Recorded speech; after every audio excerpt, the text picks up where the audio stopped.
Hello, friend. I'm Anil once again back in front of you in our series CAIIB revision in 30 days.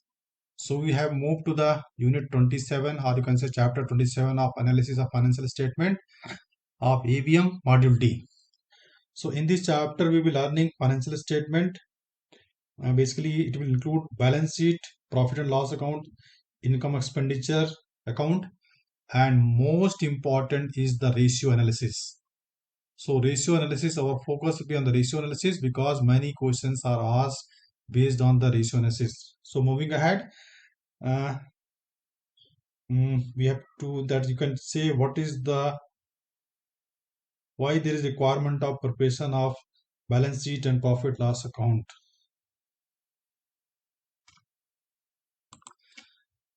So balance sheet, profit loss account, auditors reports, fund flow statement, or these actually the health disclosure norms of any company or individual means financial health.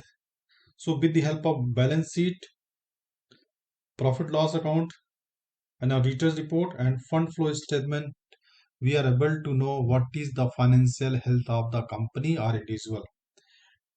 And statutory for the company, there are statutory required as per the accounting standard 3. It is compulsory for the company to prepare the fund flow statement and balance sheet. And accounting standard 17 does segment wise reporting of all these.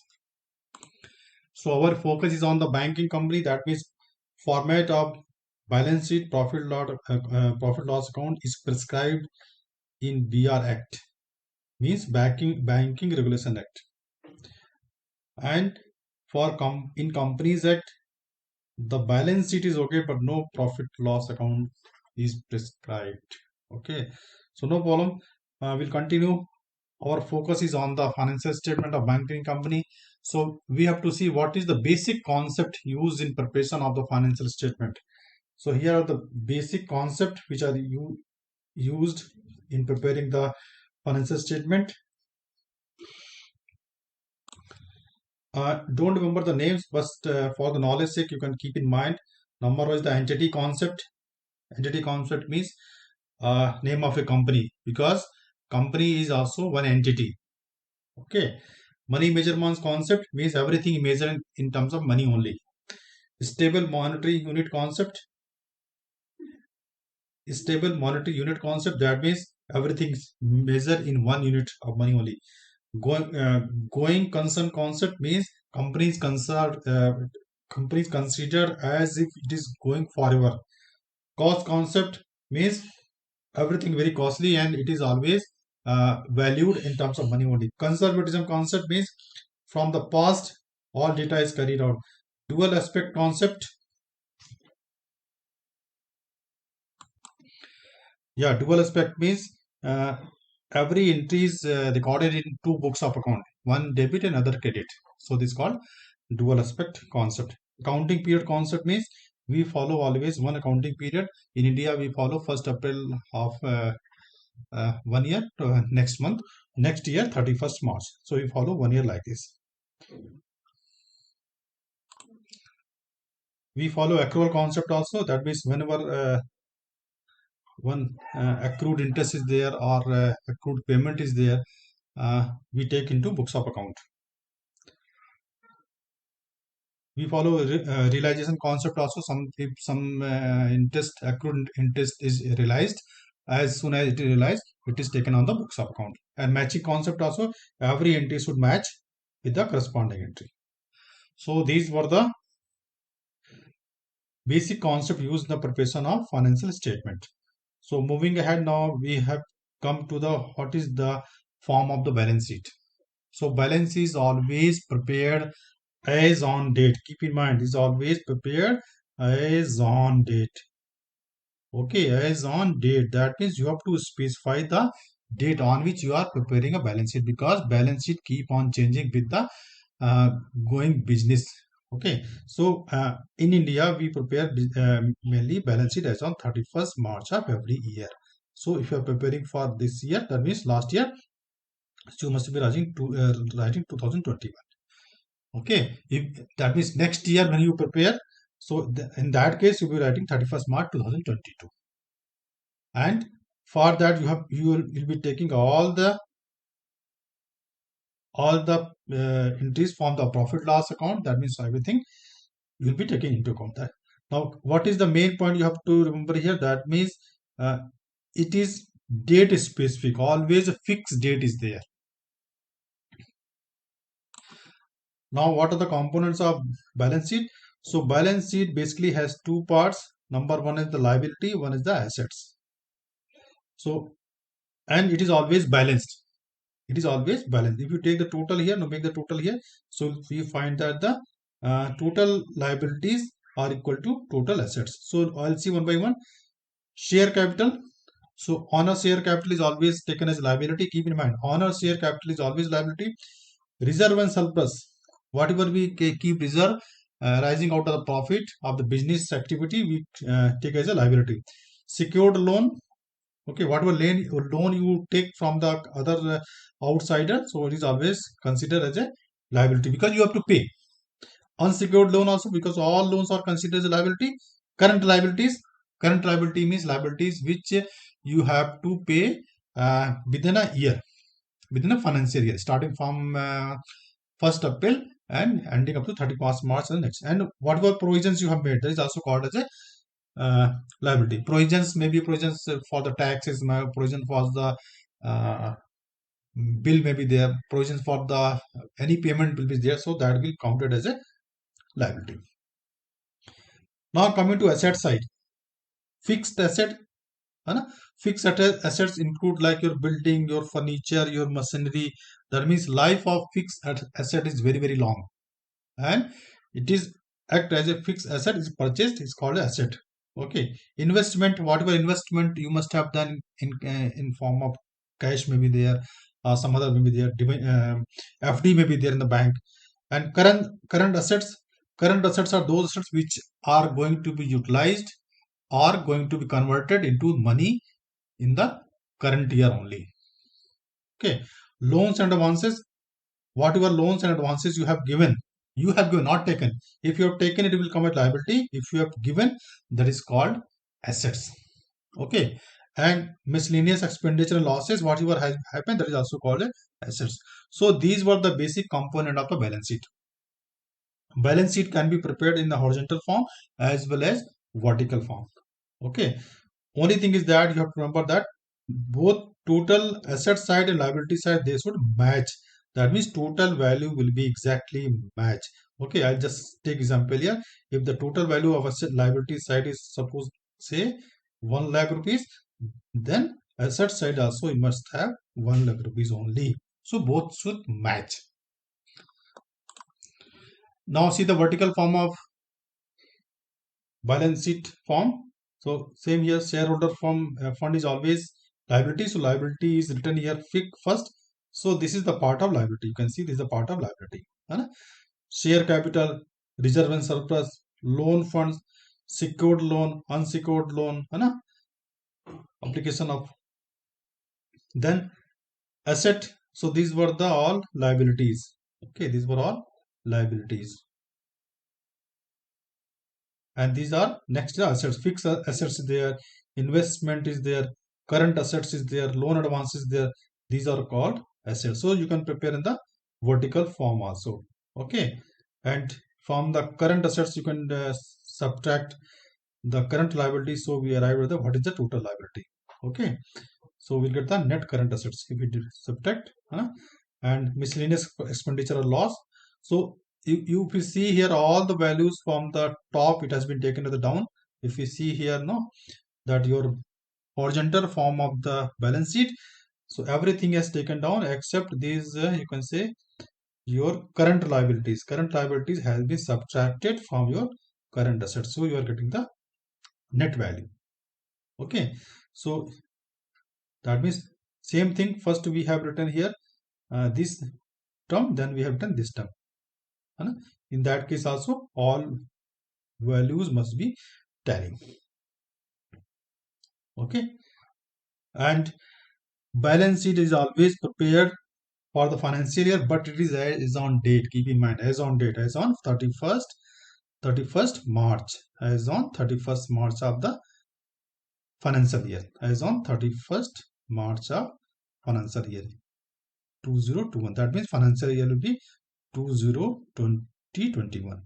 Then balance sheet will be prepared as on 31st March 2021. Okay, and sometimes the date may be extended as per the registrar of the company if required. And if they feel their balance sheet prepared for the next month also due to some problem, so they may extend 15 months also, they may extend 18 months also with the permission of ROC only. That will also be registrar of the company. Okay, now comes profit and loss account. So we'll see profit and loss account here. Gross and net sales. If you subtract, these are the component written here. From gross and net sales, if you subtract the cost of goods sold, you get gross profit. And from gross profit, you subtract the operating expenses, you get operating profit. And from operating profit, okay, you subtract non-operating surplus or deficit, you get profit before interest and tax. And from this, if you subtract interest, you will get profit before tax. And from profit before tax, if you subtract tax, you will get profit after tax, means you will get net profit. So these are the component of profit and loss account. Now moving ahead, the financial statements are prepared. There are three types of financial statements are here. Number one, fund flow analysis. Number second is the trend analysis, and third is the ratio analysis. So fund flow analysis is the, we see basically the how the fund is flowing, or means how fund is coming and going. Okay, and trend analysis means we carry out the trend, means year to year we see what is the trend, means how the profit is going or what the loss is going, how the sales is going over the year, whether it is coming up or going down like this. So this is called the trend analysis. And our basic concern is the ratio analysis. Okay, all bankers are also very concerned about the ratio analysis only. Okay, so in this the financial statement are interested, but we are very concerned about the ratio. Okay, and these are here. So number one, we go one by one. Profit profitability ratio. Okay, so profitability ratio means operating profit margin. Here we are using the two words profit. Okay, profit. That means that's why it is called profitability ratio.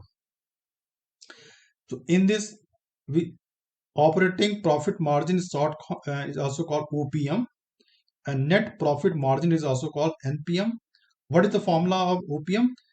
Operating profit means EBIT. Okay. So what is EBIT? Earning before interest and tax. Earning before interest and tax. I'll just show you profit and loss account once again here. Earning before interest and tax. Profit before interest and tax. This is called your EBIT. Okay, this is called as EBIT, earning before interest and tax. So this is the formula here, EBIT. Now see once again here, EBIT divided by net sales. So this is the formula. This is the formula of OPM, operating profit margin. Operating profit margin is nothing but EBIT divided by net sales. Net profit means you take net profit. So net profit means now you take out the interest and tax, then become net profit. So net sales. Formula is same. Okay, you can remember like this. So OPM is operating profit margin, operating profit, total operating profit means EBIT divided by net sales. And here also net operating profit margin is same formula, net profit divided by net sales. Okay. So what is the meaning of OPM? So OPM is an indicator of operating efficiency of an enterprises. While it's operating efficiency, while NPM is indicator of how this enterprise will withstand in adverse business condition, because how much profit he is earning, net profit. Okay, any enterprises must make net profit, otherwise it will not survive over a long period of time. Okay, so net profit is very very important. So for that purpose they have to cut down the expenses. Okay, then net profit will be more. Okay, next we'll see what is the liquidity ratio. So liquidity ratio, here we'll be dealing only two. This is called current ratio and quick ratio. Current ratio and quick ratio, in JIB also you must have heard about this formula. And current ratio is nothing but total current assets divided by total current liabilities. Okay, total current assets divided by total current liability. And quick ratio is also called acid test ratio. Quick assets divided by total current liabilities. Here we are taking quick, here we are taking current. Current ratio, current asset, quick ratio, quick asset. And total liabilities we are dividing both sides. Okay, how to find out quick asset? So from the current assets you just subtract your inventory and prepaid expenses. If inventory is there or prepaid expenses there, you have to subtract. Okay, now we'll see one numerical also, so that this concept is very very clear. If a business holds cash, see the cash, 15 million cash is there, marketable securities 20 million are there, inventory 25 million is there, short term debt 15 million is there, account payable 15 million is there. So now how to calculate current ratio, means CR. Okay, so for that purpose first you have to find out what is current asset. So what is current asset? Current assets, what is the formula? First I write here, CA divided by current asset by current liability. What is current asset? Current asset is nothing but this cash, marketable securities, because cash is asset only, marketable security can be converted into cash, and inventory. So 15, 20, 35, 35 plus 25, 60. So current asset is 60 million. Okay, current liability you see CL, short term debt 15 million, account payable, payable means liability only, so 30. Now so what is CR? CR here 60 divided by 30. So 2 is the, so 2 is to 1. 2 is the current asset, you can say 2 is to 1 also. So that means current ratio is 2 is to 1. Understood? Now quick asset. So for finding the quick asset from the current asset, you have to subtract inventory. Okay, or you can make total of that separately. You can total separately, or you can from the current asset you can subtract inventory. Okay, either way you can do. Now see what is cash here. What is your cash? You can see cash is 1.5 and marketable security is 20. So what is quick asset? So quick asset is nothing but 15 plus 20. 15 plus 20 means 35. Okay, or from current asset you can subtract inventory 25. So 60 minus 25, 35. So now what is quick asset? So what is quick asset? Uh, quick quick ratio. Quick ratio. What is quick ratio? So quick asset divided by current liability. Now put the value 35 by 30. So you can divide by 5, 5 7 ja, 5 6 ja. Okay, now you can simplify. So something will be getting 1.1 is to 1 ratio. So in this way we'll be calculating what is our quick ratio.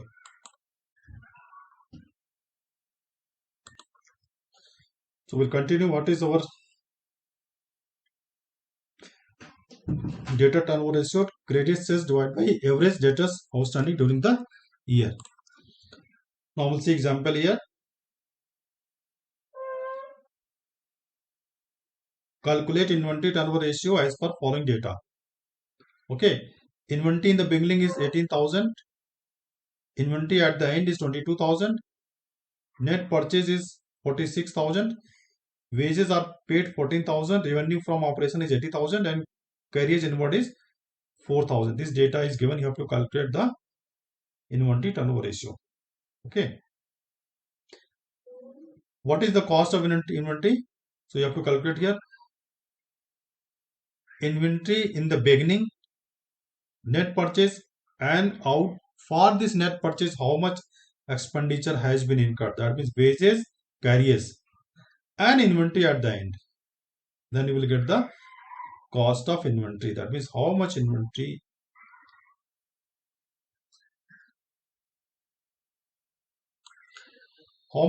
has been sold during the year. Okay. So inventory at the beginning, you can see 18,000 is given here. Net purchase 46,000 I have added here. Wages I have added here 14,000, and 4,000 is the carriers inward, means paid for the inventory expenditure, and inventory at the end 22,000 I have subtracted. So we got here 60,000 as the inventory sold. Meant what is the selling is there. Okay.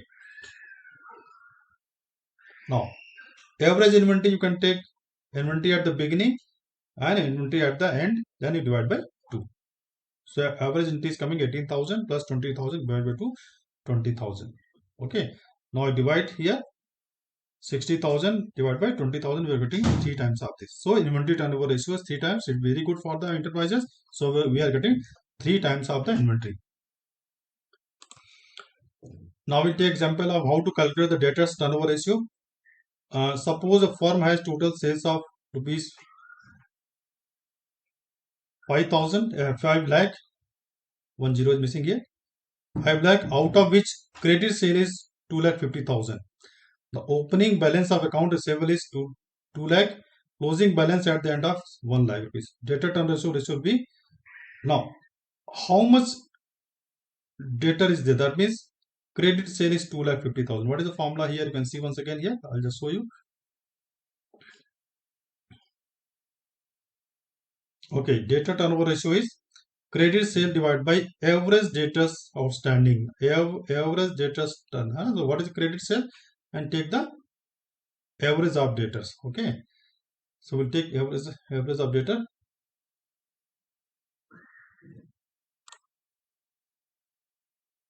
So in this way we got our debtors turn ratio. You will get 1.67 times. Okay. So now our ratio is complete.